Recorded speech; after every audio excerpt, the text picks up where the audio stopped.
আসসালামু আলাইকুম। যাইতেছি 2-4টা মুরগি কিনতে, এই নিয়ে সেম বাজারে অনেকবারই গেছি, তার মধ্যে 3বার রিটার্ন আইছি। আজকে রিটার্ন আসতে হবে হয়তোবা, আল্লাহ মালিক ভালো জানে। এই দেখেন আকাশে কিন্তু কালো মেঘ অলরেডি ঘুরঘুর করতেছে, আর এইটা যেহেতু আষাঢ় মাস পড়েই গেছে, এটা হবে স্বাভাবিক বিষয়।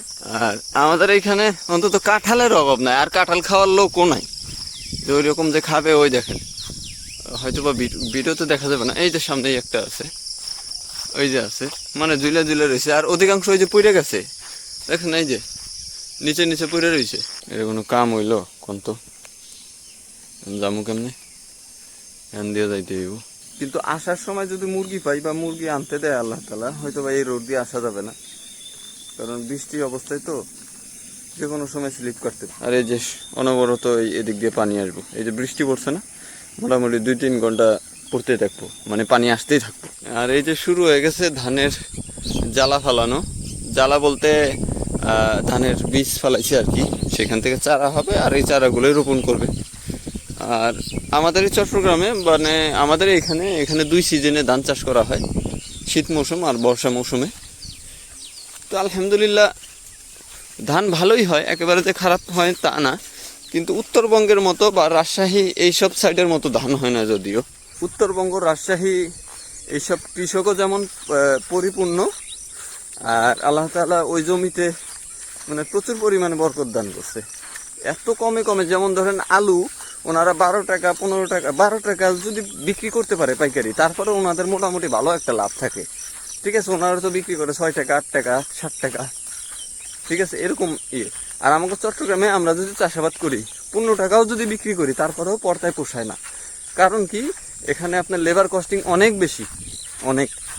যেমন ধরেন ওই টাইমে, যেই টাইমে আলু লাগানো হয়, 800 থেকে 900 টাকা বা 1000 টাকা 3 বেলা খাওয়াইয়া লেবার কস্ট। আর যদি গ্রাম থেকে নেই, আমাদের গ্রাম থেকে লেবার নেই বা কাজের লোক বা কামলা যেটাকে বলে আর কি, তো এটা আবার মাইন্ড করেন না।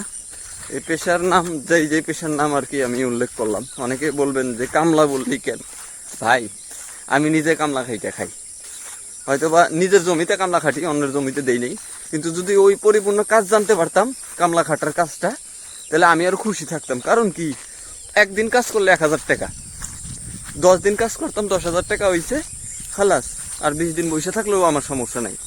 ঠিক আছে, এরকম আর কি। তো ওই মনে করেন এই যে এখানে লেবার কস্টিং বেশি, জিনিসপত্রের দাম বেশি, আর যাতায়াত ব্যবস্থাটা অতিরিক্ত খারাপ, অন্তত আমাদের এই পাহাড়ি এলাকাটাতে। বৃষ্টি নামে গেছে, কিছুক্ষণ আগেই বলছিলাম যে আকাশের অবস্থা ওরকম কিন্তু ভালো না, বৃষ্টি নামতে পারে। আর এই পলিয়ানছি তো মোটামুটি 90 ভাগ আমি শুকনাই থাকবো, 10 ভাগ হয়তো বা ভিজা যেতে পারি, পা থেকে হয়তো বা হাত ভিজতে পারে, এই আর কি। তো ওইটা ব্যাপার না, ওই রকম ভাবে এখনো নামে নাই, এই যে হালকা পাতলা জিরি জিরি নামতেছে। আর বৃষ্টি নামলে কিন্তু ওই বাজার বসে না বা ওরকম ভাবে আসে না মানুষ। ওই 2-1 জন যদি দোকানের নিচে জায়গা পায়, ওই আপনার ওই যে ওইখানে বসে 2-4 জন আসে, এই আর কি। তারপরেও আসলাম। সোজা কথা, এই লাইনে আমার আসার একটাই কারণ, আমি যাতে বাজারে বাজারে ঘুরতে পারি, পাহাড়ে বাজারে বাজারে ঘুরতে পারি, আর হইলো মানুষের সাথে চলাফেরা করতে পারি, আর আল্লাহ তাআলার সৃষ্টিটা সুন্দরভাবে গ্রহণ করতে পারি, চোখের শান্তির লেগে। না, সোজা কথা বলতে পারেন যে আমার মনের শান্তি আর চোখের শান্তির লেগে এই যে মুরগির ব্যবসা বা এই যে মুরগি কালেকশনের ব্যবসায় নামা। এছাড়া আলহামদুলিল্লাহ আমি ভিডিও এডিটিংয়ের কাজ জানি, বা কম্পিউটারে টুকিটাকি যাই পারি আর কি। ছোটোখাটো অ্যাক্টিংও পারি, যেই লাইন বাদ দিছি আল্লাহ তাআলা আমার বাদ দেওয়া হয়েছে আলহামদুলিল্লাহ। তো টুকিটাকি অন্য কাজও জানি। তো ওই কাজ বাদ দিয়ে আমি কিসের জন্য মুরগির লাইনে এলাম, এই মূলত প্রধান কারণ এইটা। তারপরে হ্যাঁ, অবশ্যই আছে, যদি 2 টাকা লাভ হয় সাপোজ, তো এটা আমার অবশ্যই কাজে লাগবে। আর আলহামদুলিল্লাহ এখন পর্যন্ত লাভ করতে পারি নাই, লসের ভিতরেই আছি। 25-30 হাজার টাকার ক্যাশই নিয়ে আইছিলাম, আর মুরগি যা বিক্রি করছে ওগুলো তো ফাওয়ের উপর দিয়ে গেছে ক্ষতিপূরণ দিতে দিতে। পুরো দমে একবার ম্যাগ ছায়া আইতেছে, ঠিক আছে, যে কোনো সময় নাইমা যাইতে পারে। আর যাই হোক, অনেক পেশাল পাইরা ফেলাইছে। আর এইসব লোকেশন তো আপনারা দেখছেনই, আমার ভিডিও যারা নিয়মিত দেখেন, দেখানোর মতো তেমন কিছু নাই।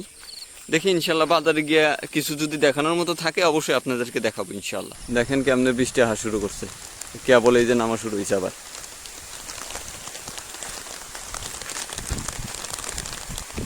বাহ বাহ বাহ, এই তো এক বড় ভাই মুরগি নিয়ে যাইতেছে, যদিও হয়তো বা টাকা পয়সার প্রয়োজন, তাছাড়া কি এই বৃষ্টির মধ্যে বের হয় নাকি আর এখন মুরগির দাম একটু বেশি, সামনে যেহেতু মহরমের চাঁদ উঠবে, সেই মহরমের উপলক্ষে এখানে চট্টগ্রামে আবার এই মোরগ মুরগির দামটা একটু বাড়তি থাকে। যারা চট্টগ্রামে আসছেন বা আছেন তারা হয়তো বা জানবেন আর কি। ধুমায়া বৃষ্টি নামছে, ধুমায়া, এখনো বৃষ্টি থামে নাই। আর হয়তো বা অনেক সুন্দর সুন্দর জায়গা ছিল বা বৃষ্টির কারণে এত সুন্দর লাগছিল সেটা দেখাইতে পারলাম না, কারণ মোবাইলটা ভিজে যাইতে পারে।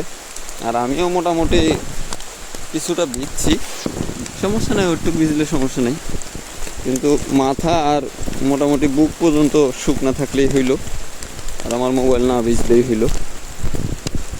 বৃষ্টি এখন মোটামুটি কিছুটা কমছে আগের তুলনায়।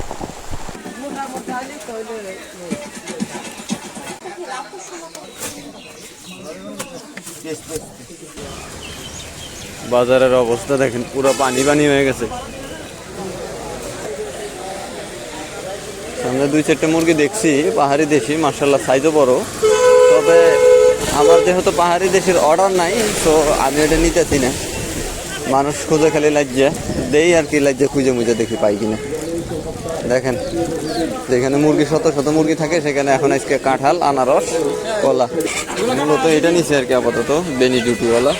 মুরগি মোটামুটি এখন আসা শুরু হয়েছে, কিন্তু দাম ছাড়ে না। আর আমি মোটামুটি 2টা নিয়েছি, একটা লাজ্জা আর একটা হলো আপনার পাহাড়ি বেনি জুটি। আজকে ফল ফ্রুট বেশি উঠছে। আর মুরগি যেটা মনে করছিলাম যে কম উঠবো, কিন্তু মুরগি মার্শাল্লাহ উঠছে ভালোই। নেওয়ার মতো মুরগি নাই, মোরগ পাইছিলাম গলা ছিল কালো, তো টেকায় কুলাইলো না, নয়তো প্ল্যান ছিল যে নিয়ে নিব। তো এখন আর বেশিক্ষণ না থেকে বাসায় চলে যাই, যেহেতু বৃষ্টি এখনও পড়তেছে, কি আর করার। বৃষ্টিতে তো আর সারাদিন ভিজা যাবো না। আর আজকে যেহেতু বৃষ্টি, এই কারণে মুরগি বেশি নাও আসতে পারে বা আসবো না, এটা আর কি ডিক্লেয়ার আর কি। যাও আইতেছে ছোটোখাটো বাচ্চা বুচ্চা, আর 2-1টা হয়তো বা ভালো আসতেছে, এই আর কি। অন্ধকার হয়ে গেছে পুরা।